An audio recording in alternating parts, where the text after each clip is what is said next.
Hi everyone, Leani Lopez here with another episode of I Got Nothing, a podcast for exhausted writers. I am joined by a fellow exhausted writer. Please introduce yourself. Hello, I am Ectorius Angel. I'm an assistant editor at the University of Winchester. I'm also a published poet through magazines and journals, and am currently working on several works in progress.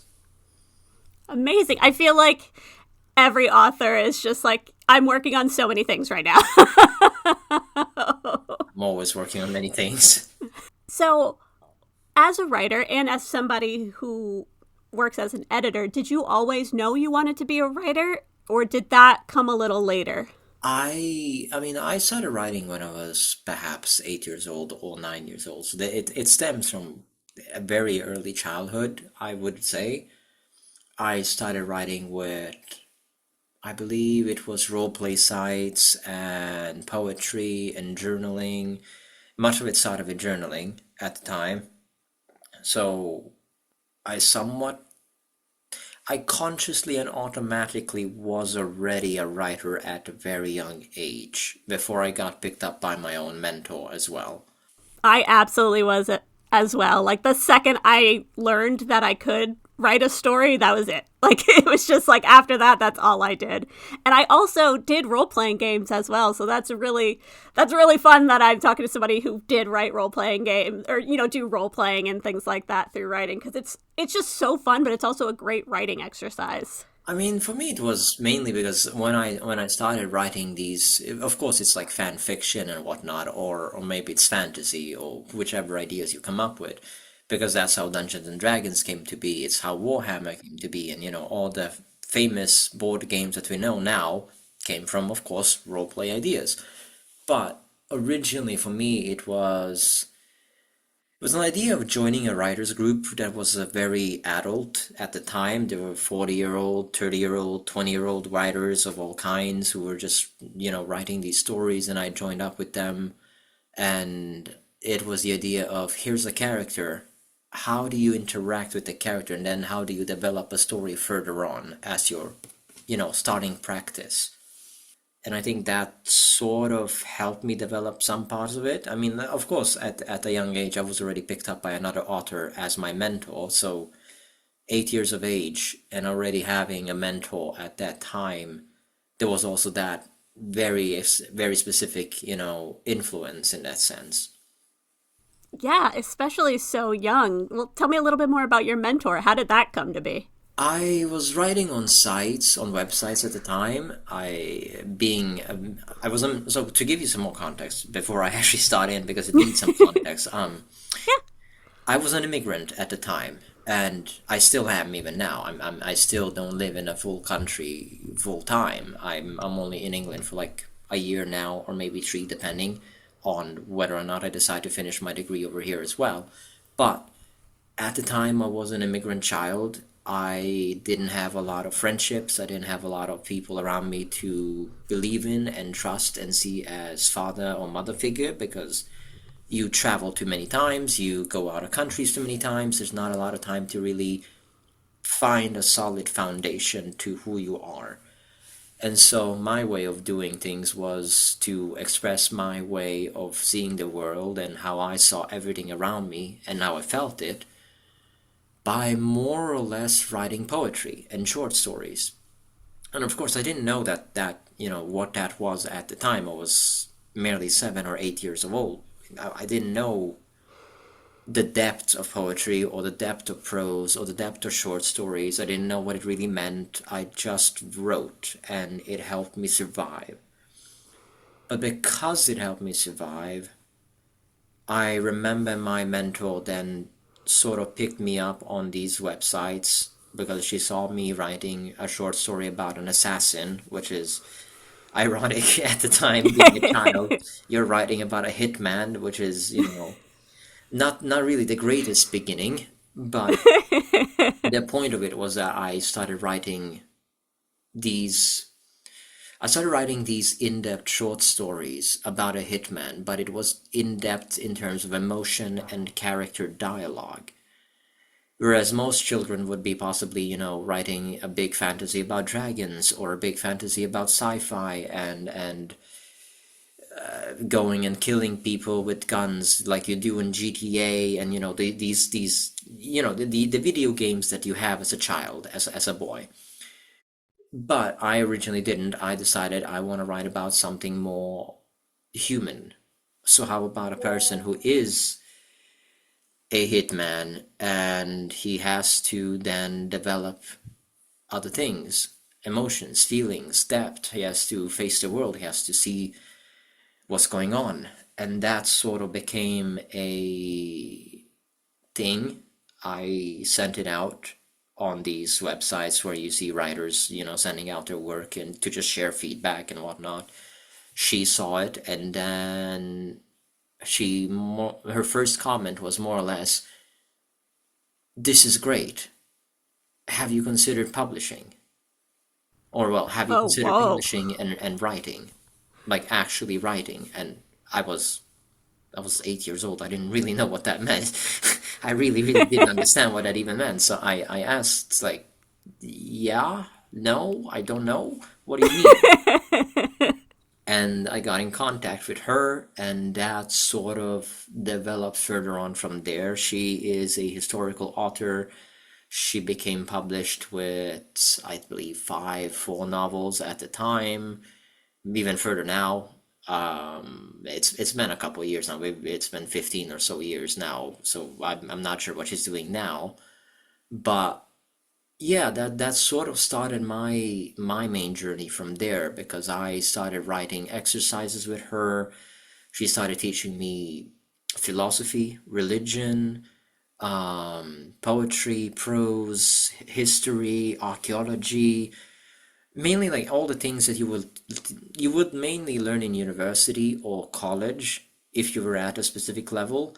She was already teaching me that at a very young age. So I kind of, I started understanding these topics in a far wider scale, to understand how to write humanity and at the same time understand how to be a writer and poet who can express what they see and feel about the world. Because you are going to see multiple things. You're going to see statues, you're going to see poetry, you're going to see musical festivals, you're going to experience people talking to you, and strangers and dangers, and a bountiful, wonderful amount of things that you would probably not guess you would experience as a child, but you do eventually get to as you grow up. And that more or less helped me form um, I would say it's a beginning, but it's more of a foundation. Well, that's just amazing in general to have someone take you under their wing like that, but especially at such a young age. That's really rare.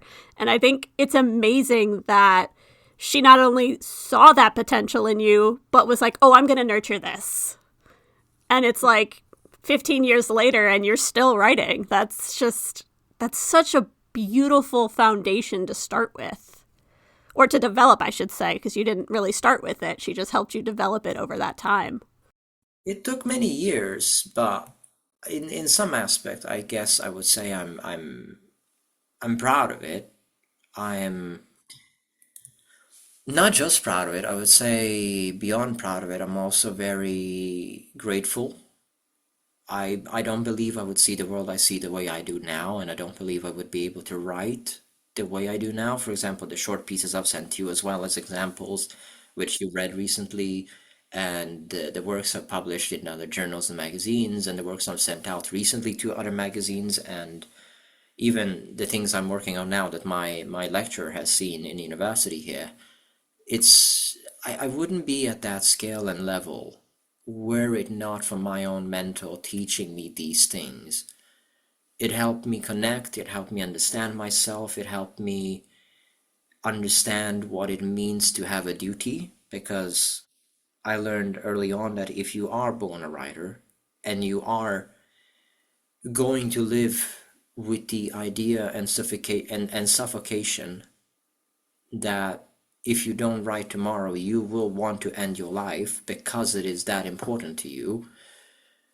I learned that there's a duty in that, and that there's a duty in keeping art and what is art alive, has to be alive, has to be breathing, and in some capacity has to be something you pass on to someone else eventually. Yeah, I mean, you just hit the nail on the head and sort of put words to something that I hadn't put words to yet, but that necessity, that duty as, a writer to put these thoughts and ideas down on paper, but also how it is so important to you and your well-being. I When I first started writing full time, I was writing for someone else. I was picking up other freelance jobs, and I wasn't working on any of my own stories and own ideas that I knew I wanted to get down on paper. And I got physically sick for a very long time because I wasn't doing the work that I needed to be doing. And anytime I feel myself sort of slipping back into that feeling or getting distracted by other things, I've had to consciously force myself to slow down, but also work on the ideas and the feelings that I have myself rather than, sort of work on things for other people. It really is as important to me as like sleeping, eating, and breathing. Like that writing is in there with those necessities and things that I have to do. Otherwise, I physically deteriorate. I'm much the same. There are times, well, I wouldn't say it's a necessity so much as it is equally part of my life no matter what I do. It's if I see something, I'm not even thinking of seeing it in the way that you see something where you are stupefied by its beauty or its rigor or any shape and size of anything. The immediate thought is, how do I describe you? How do I touch on this and then immediately describe it or make poetry out of you? No matter what it is, if it's food, even if you're in the bathroom, even if you're, I don't know, on your bed or in a city, does not matter which location, place, time, zone, nothing. Every single thought is always immediately, how do I write this? Because everything becomes writing no matter what. Even the most intimate thing in your life can immediately become a piece of something without anyone really knowing it. Because to me, I will automatically turn things into it automatically turns itself into art for me. It's kind of like you see something and then immediately you don't think about it in a natural sense, or you would be thinking something calm and gentle, you would be thinking entirely different. It is, I see you. How do I let the world see you? What next? I haven't done it in a while and I really want to, especially now, sitting here talking with you. But I actually used to keep a notebook with me. And when I would be just like out getting coffee or just sitting at my desk or just sitting at home, I would take it out and I would describe what I was seeing as though it were a scene in a book, or what I was feeling or what I was experiencing. I would literally just take my journal and ask that question, how would I describe this? And then I would physically do it in that moment. I'm more or less the same as well, if I can. I mean, my partner bought me she bought me this notebook for drawing. Well, not a notebook, it's a flip book of sorts, with white paper for drawing, because I also draw and paint.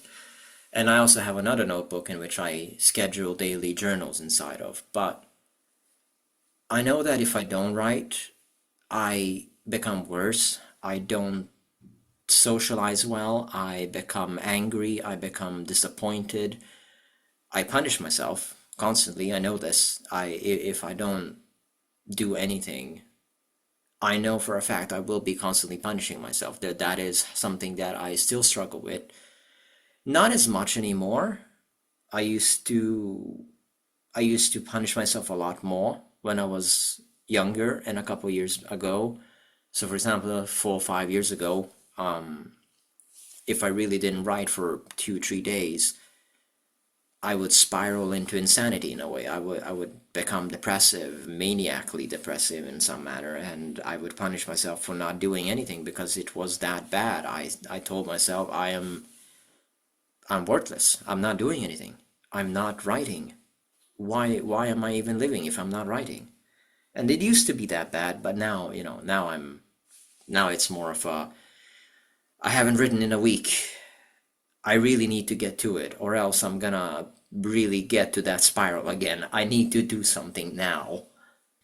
Yeah, it's about getting ahead of the spiral for sure. Yeah. I have had to work with my therapist a lot on that, especially because I left my job to write full time, but stuff happened in life where I still had to put it on the back burner, and I would just berate myself internally. Like, you left to do this and you're not even doing it right now. And when I finally got to the point where I could do it during the day, where it did finally become the job I wanted it to, I, for a while, would still do that when I was just taking a break. It's not like I hadn't written in like 3 weeks or anything like that, but I would do it on like a day off that I really needed, because your brain does need to rest from time to time. And I would still be like, oh, you're not even writing today. And then my therapist is like, well, how much did you write yesterday? And then I'd be like, oh, I wrote like 3,000 words. And she's just like, like, she's like, we got to talk about this inner dialogue thing. So it's much better now. And I've also noticed that when I do take days off, because I feel like in the past when I did, it was a coin toss whether or not I would get back to it, because stuff just kept cropping up. And so I still kind of hold on to that fear of like, oh, if I don't do this now, I'm never going to do it. And that's just not how it works anymore. I have a much better balance. I've prioritized my own work over other things, which has made a huge difference. So I still have to work on that inner dialogue, but it's not as bad as it was before. It's more like, yeah, okay, I need to write. Actually, more now, it's like, you need to take a break. Like, it's the complete opposite now. Because I'm just so busy with other things that I have to literally be like, okay, slow down. You need to breathe. I mean, I've tried taking breaks as well, but to me it doesn't work. I really have. I genuinely have. I've tried vacations. I've tried not doing anything for 3 weeks, and come to believe it or not, I ended up just becoming worse. Did not work. Really did not work. Did a vacation help? In some aspects, yes, but did I stop working on a vacation and focus purely on the vacation? That's where the negative part of being a poet, I guess, comes in, is no. We went to a vacation in Macau. It's beside Hong Kong, or well, a little bit beside Hong Kong. It's about like an hour or so out of Hong Kong. And it was lovely, really, really lovely seeing the Spanish and the Chinese mixture of culture and, buildings and architecture, food, and much more. But even then, I was still trying to write. I was still looking at the sea. I was still looking at the people, the buildings, the coffee. Everything was simply, how do I describe you? Even then, as much as I tried to, I really did try my best to enjoy it, and I did. But breaks seem to really kill me. I can't seem to get away from it. That's valid, because not one of the reasons why I'm doing this podcast is to talk with other authors, but to also showcase how the writing experience is so vastly different for everyone, and how a lot of the advice out there is not cookie cutter. It just doesn't work for people. So for me, taking a break works, but it doesn't work for you, and that's just the way the creative process is. I feel like some people think it has to be the same for everyone, or they're so focused on their own creative process that they forget that it's different for people. And it's just, so versatile. And I love all of these conversations because just I just love being able to hear how different it is for people. And that's so interesting to me for someone who always needs to stop that you're the complete opposite. Yeah, it never really worked. I've tried. I genuinely did. Like it just doesn't work. No matter what I do. Well, and sometimes if it doesn't work, it just doesn't work. You can't make it. It's just the Pretty way it much. is. Yeah, pretty much. So, what did it feel like to get published? Like that first time you were published in a magazine? Like, what did that feel like? So, this may be somewhat explicit. Um, I, Go for it. couple years ago, about six, I believe 6 or 7 years ago, depends on the timeline now because it's 2026 now, but I believe it was 7 years ago, perhaps total. I was an editor for a erotic magazine and erotic publisher at the time, so that there was already that sort of, editing foundation. Of course, you would think it's like, taboo because it's erotica and all that. And of course it is in some standard it is in the publishing industry. But I did that for a little while. It paid well. I was a line and copy editor for a while. I did translations as well on the side, which is my main career now. I'm a translator, outside of being an author. And I believe at that point, I sent in some work to a hybrid publisher called 300 South Publishing, or it was called 300 South Media at the time. It's one of those hybrid publishers that started on Facebook for exposure and gathering poets and, publishing work and such. It doesn't pay well, doesn't really do much pay at all, but it gives you exposure. And on that pen name, which I don't use anymore at all because that is connected to things that are more in the editing zone and more erotica and sensual area. I published with them first, which was short stories and poetry 6 or 7 years ago. And then the second time I published with another publisher in I believe in the north of America or in New York. I'm not sure now because they don't publish anymore, and it's been a few years since they stopped publishing and stopped doing the business because they're a small press. But at the time, I published with them as well, and the feeling was it wasn't great. I know that you're supposed to celebrate and you're supposed to be joyful and happy and you're supposed to have this moment of victory. You made it. You got published. You finally made it. But I remember that at the time publishing was out of necessity and survival, not because I wanted it to. I was in a horrible relationship with someone at the time. I was also looking for other work. I was doing other work on the side on top of that. I was finishing another degree in a lower education on at the same time. I was also working and sort of, figuring out my life as a younger person in that sense of what do I want to do next? And in some aspect, I kept going back to writing. And I remember each and every partner I've ever had, each and every person that knows me and really, really knows me, they've always complained, but in some sort of way laughed about the fact that every single night you would hear a keyboard and you would know I'm home.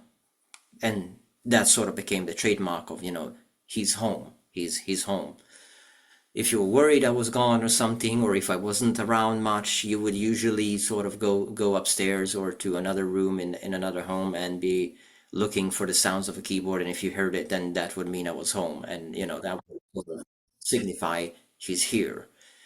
And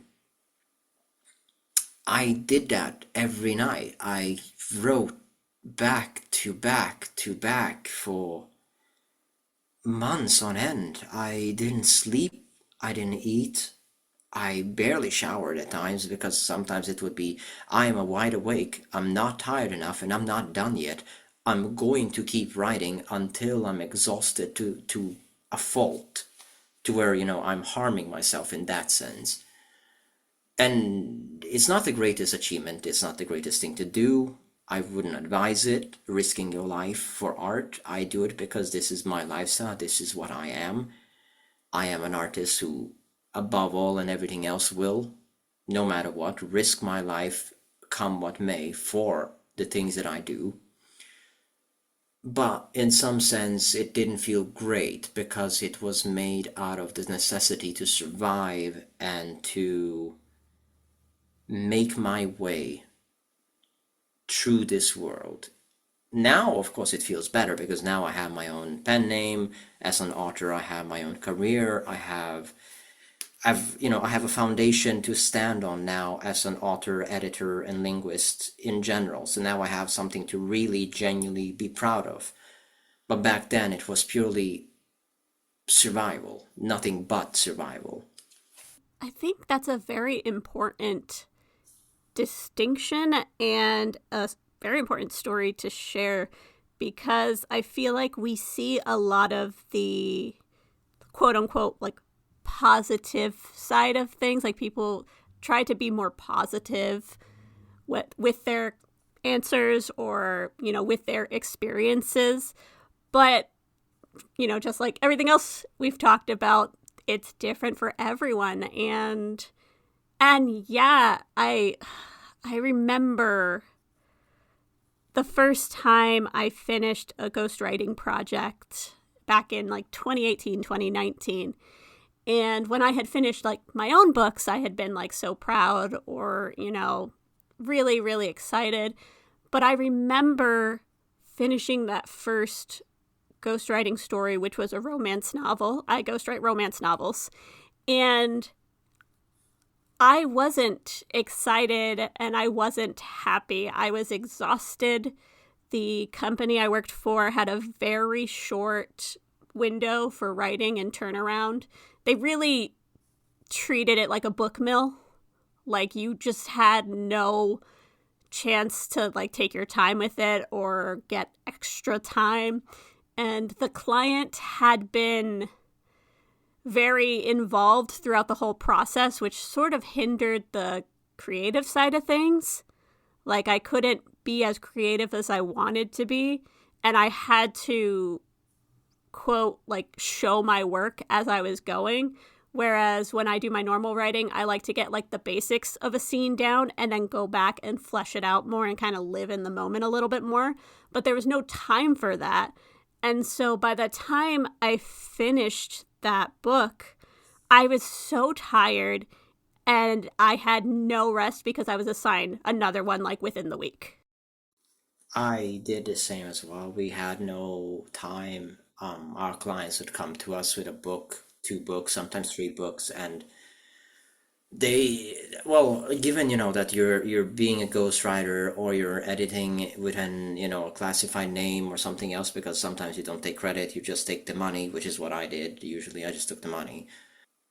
We would have five, six books at the time where they came in, and we'd have perhaps a week, less than a week at some point, where you'd have to finish the editing process, you had to finish all the line edits, you had to grammatically and have to do every single part of the editing process as fast as possible. And we did have a lot of editors in house. We did.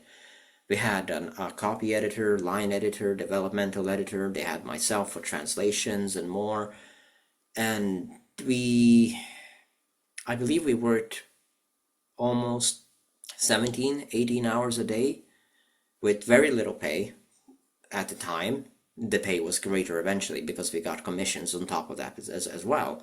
But the pay wasn't that amazing, and until we got the commissions, we were working on about, let's say, we got 20 to 30% only of the entire sale of the product in terms of the commission regarding the editors and more on contract.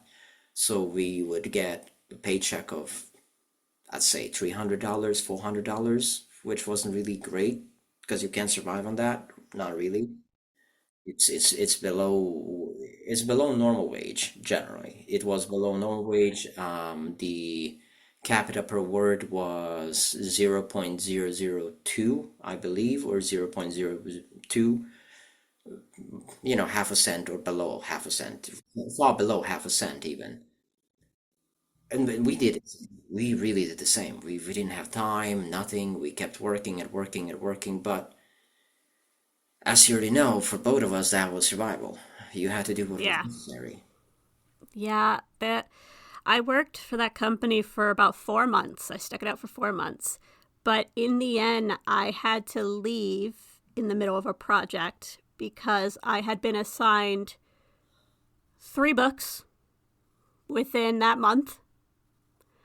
And I asked for at least a week on one of them because, I was working on 3 books, and that's like writing them, fully writing them.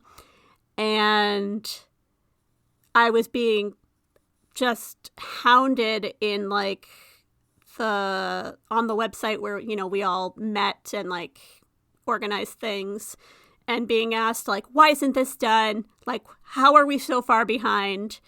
And the we thing really got me because I was like, excuse me, it's me. You're not doing any of this. There's no we in this equation.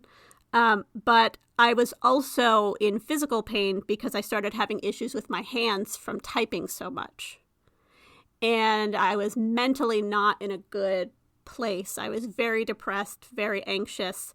And I really tried, and because A, I wanted to write, but B, you did not get paid until you finished the manuscript. And there reached a point where the boss sent me this really nasty email that was like, we can't have clients waiting. I don't understand why this is not done. You're missing out on $1,000 for only a few hours work. Mind you, yeah, that little money for 3 books.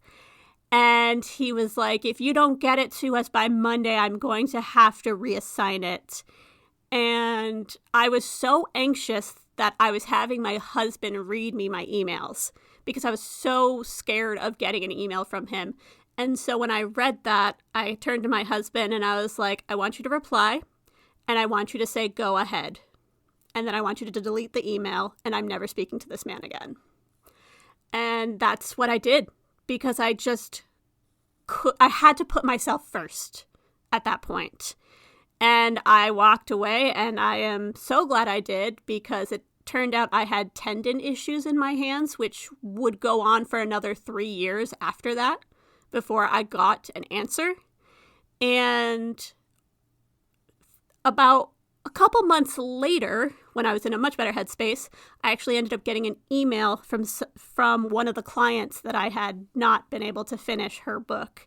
It was the only one I didn't finish. I got 2 out of 3, but because I didn't see it through till like the checkpoint, I did not get paid for those. But I got an email from the client, and she was like, I'm so sad to hear that you left. They had told her I took a full-time position elsewhere. So they fully lied to the client. And she was like, I just want to let you know I saw what you did and I loved the notes you had. And she like really appreciated how I would get the basics down and then go back and flesh it out later. Like she really liked that, and she really liked my writing style. And she was like, so if you ever want a ghostwriting job, just email me. And so I got back to her and I explained the whole situation. Like I told her the truth. And she was like, oh, I'm so sorry to hear that. When you're up to it, if you're ever up to it, you have a job with me no matter what. And it is almost 7 years later, and I work exclusively for her. I think that's a great thing, honestly. Yeah, she is amazing. Like, she's such a good friend. She actually feels more like an aunt than a client because she's a writer herself. So she actually knows what the process entails. And she knows what my experience was. So anytime I'm like, hey, I need to take a break, I'm not feeling well, or anything like that, or I'm like, I'm going to be a little slow on this update, she's the first one to be like, Leani, go rest. Like, she's like, don't worry about me. You're fine. You know, and it's been amazing. She gave me constructive feedback. She kind of became my mentor because she really helped me hone my craft. She really helped me find what I did well in writing and what I could work on. And I've honestly lost count of the number of books I've written for her. Between that and what I did at the company that I was at, I stopped counting at 20. Because there's just so many. Yeah, I mean, I've had the same experience with my mentor. Granted, it wasn't exactly, in the area of ghostwriting, but had it not been for her, I wouldn't have the solid foundations that I have now of understanding emotional writing, understanding historical writing, really understanding anything to do with writing, because she's the one who gave me all the feedback that I could ever want and need. And each time, even if I was exhausted or sick, or she was sick and exhausted or something else, I could always come back to her and say, hey, I've written something. Take a look. Yeah. Yeah, that's amazing. She'd come back to me and be like, you could do better here. You find out here. There's some grammatical issues here. But this is how it worked. But, here. I'm like, oh, okay, great. Great. Well, since this is a writing advice podcast, I like to ask all my guests, what is the best or worst piece of writing advice you've ever received? Best piece of advice I've ever received was recently. I sent in a work to my lecturer here. She's a published author and also lecturer of nonfiction at the University of Winchester in England. Her name is Judith Hennigan. She told me one day when we were discussing writing and nonfiction and works and things to do with writing in general, we were talking about how to put it. We were talking about writing journalism and also writing personal experiences, because that's what nonfiction is. It's a personal experience. Of course, there's the whole research area of nonfiction, and maybe there's the data and statistics area of that, and the more journalistic sense. But sometimes nonfiction is purely you are writing about what you've experienced without it being fantasy. And I didn't want to add names into my piece. I decided not to even send it into the class, because in the class we usually send in our pieces to do, workshop with the students and have the feedback from the students instead of the lecture and such. It was extremely deeply personal and in some manner extremely depressing, and I sent it to her, and after that it was more in the line of, what do I do now? And then she just told me flat out, write as honest as you can. Oh, I love that. Just write honestly. It doesn't matter what it is, doesn't matter who it is, even if it offends other people or, transgresses on some things. I'm paraphrasing here because I don't exactly remember 100% of her words, but the main idea was write honestly. Even if it hurts, write honestly. Even if it means you sometimes have to showcase someone's name or identity. If you don't show the things you see and feel, how can you be honest? So yeah, that's for me. That's my best writing advice I've received so far recently. That's so beautifully put. I have worked with people who have been very concerned about how they are perceived through writing, to the point where they will change wording, or they'll write it not exactly the way they saw it, but they'll write it like a sort of PG version of it, because they don't want to alienate people or anything like that. And I feel like you really cripple yourself when you do that.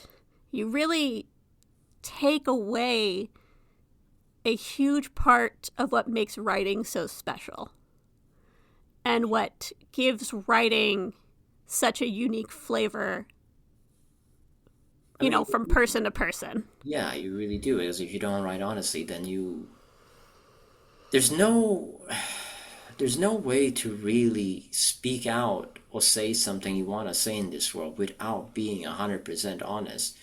Even if even if people don't like you, or they don't like your opinions, or they don't like who you are, you could even name, for example, the worst person ever you can think of, or maybe you want to name a president or whatever else. And sure, every person you may name or think of may have negative parts. I could say, I believe President Donald J. Trump does XYZ. And maybe it's right, and so I say something bad and negative, and maybe it's right. But at the same time, I still have to consider I am still writing about a human being. Even if the populace might think bad about XYZ, what am I seeing? What do I feel and see and understand here? Am I gonna judge a person and actions and many other things based on what a population feels? Or am I gonna judge things based on this is what I have felt and seen, and this is my experience? So I have to divide. I have to be honest and fair. I can't be like, I could jump the band track on anything, even if people may hate me, for example, if they don't like me as they come across me. Certainly, I'm not the greatest person. I will say that right now. I'm really not. But even then, I would still be honest. Even then, I would still write honestly, no matter what it is. If I perceive something differently, I would still write that. If I think differently, I would still write that. No matter what it really is, I would probably try to follow my lecturer's words, is write as honest as you can. Even if it hurts, even if it's different. Your writing is not going to resonate with every single person anyways. It's just not feasible. So you might as well be honest. Why put on a front if you're like, it's never going to resonate with everyone, just because everyone likes different things. Everybody has different opinions. And if you try to please everyone, that's an impossible task.